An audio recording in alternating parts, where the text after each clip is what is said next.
Terence Crawford's nephew debunks the Errol Spence Jr. negotiation lies. No back-end money. 65-35. Blue blood. Alright, y'all, let's get this. So, some news came out today through Terence Crawford's nephew. And he basically put some information out there regarding the negotiation process, what's really going on, what's lies, and what's the truth. Let's start out with the negotiation process. So, according to Terence Crawford's nephew, Terence Crawford is still negotiating. He hasn't accepted or denied the contract. The negotiation process is still ongoing between him, Showtime, PBC, Errol Spence Jr. Now, there's a possibility we might get this fight this year. We might. It might be early next year. It might be at the very end of this year. But what we do know now is that Terence Crawford was not offered a 65-35 split. And they did not deny him any front money. Just like Bernie said, man, Bud took the little pay cut they wanted. It wasn't no damn 65-35 though. They can get that shit out of their head. Talking about no back end money shit was a lie. Now, I've been telling y'all this for a long time. People have a misunderstanding of what front money even means. Front money could mean two different things. It could mean that they've signed into your contract a specific dollar amount that they're going to give you up front.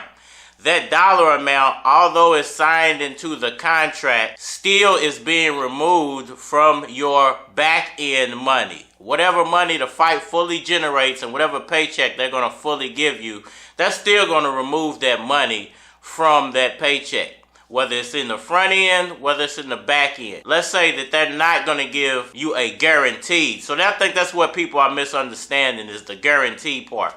So you got guaranteed front money, and then you got front money that is signed onto the contract, whether they're giving it to you up front or whether they're taking it from the back end. Either way, it's still the same thing. So you got money that could be offered to you just to make the fight, or you can say, you know what, I don't want that much up front.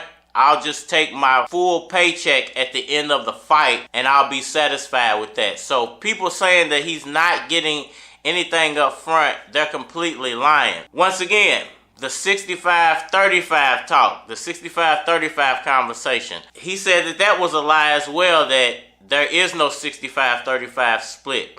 He didn't reveal what the split exactly was. I think there's still ongoing negotiation. But if you ask me, I think it would be closer to the 55-45.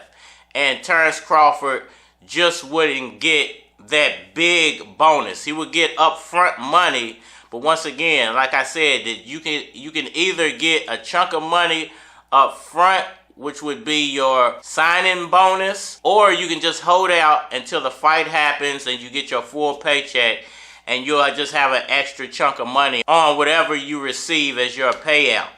So for anybody that keeps saying that Terence Bud Crawford is getting messed over in the negotiation process, that Terence Crawford is being lowballed, that it's somehow that they're trying to cheat him, or, you know, this is coming directly from Team Crawford, and the problem really is that there's so many conflicting conversations going on within his own camp. Sometimes I think people take news and they run with it. But the thing about social media is that everything can be placed on camera nowadays. You know, everybody has access to a video camera. Everybody has access to a platform, whether that platform is big or small. You still can voice your opinion. And now we're seeing people within Terence Crawford's own camp starting to debunk some of the lies that are being thrown out there. Now, whether Blue Blood was telling the truth about what Terence Crawford told him or not, it really doesn't matter. He misled the public by putting that information out there. Now, if you were not going to go on camera and on record with a video showing and proving what Terence Crawford had to say, he shouldn't have put it out there, period, because people were going to start digging into that information and finding out how factual it really is. Not only that, it made Terence Crawford look bad. It made him seem like he was a crybaby in a way, or he had to run the blue blood for some reason just to get his story out there when he has access to the biggest sports platform in history, ESPN. He could have easily went on ESPN and aired all this out, but because he didn't, that let me know that this couldn't be true. And because he didn't go on Blue Blood's channel with the information, he didn't do it over a video, he didn't confirm the information, it let me know that what Blue Blood was saying might have been a piece of the truth, but it wasn't the whole truth. I don't know who gave him that, but yeah, trust me, that man, whatever that man wanted, they gave him. Just know, I know for a fact. You had Steven Espinoza come out and have something to say about it. You had Floyd Mayweather come out and have something to say about it. You had ESPN come out and have something to say about it. Mike Coppinger and Max Kellerman. You know, everybody has their piece of the story. But when it comes out from members of the camp, like really close members of the camp, and they do it on video, you can take that as more of the truth. Because what can Terence Crawford do if he wanted to punish those people? He could just go back and look at the video, show them the video. Like, why would you say that on camera? It's not information that needs to be made public. This is why what Blue Blood was saying, that Terence Crawford confronted him and told him to put the information out there, it just didn't seem true, because Blue Blood is a blogger. Blue Blood is a vlogging journalist. He's a sports journalist and one of the biggest channels on YouTube. So why wouldn't he record that? That would have been one of the biggest interviews of that day. That would have been one of the biggest pieces of information missing from the fight negotiations. So he would have gotten millions of views off of that. So just that fact alone, it told me that, you know, what he's saying might be a piece of the truth, but it's not the full truth. And I think I'm going to leave it here. You know, everybody wants to be the first to put the news out there. Everybody wants to be the first to put some information out there because it gets you clicks. But we need to be putting out accurate information, because we don't know what type of damage we're doing on the back end when it comes to these negotiations and putting these fights together. You might think, well, I'm just doing this for my internet crowd.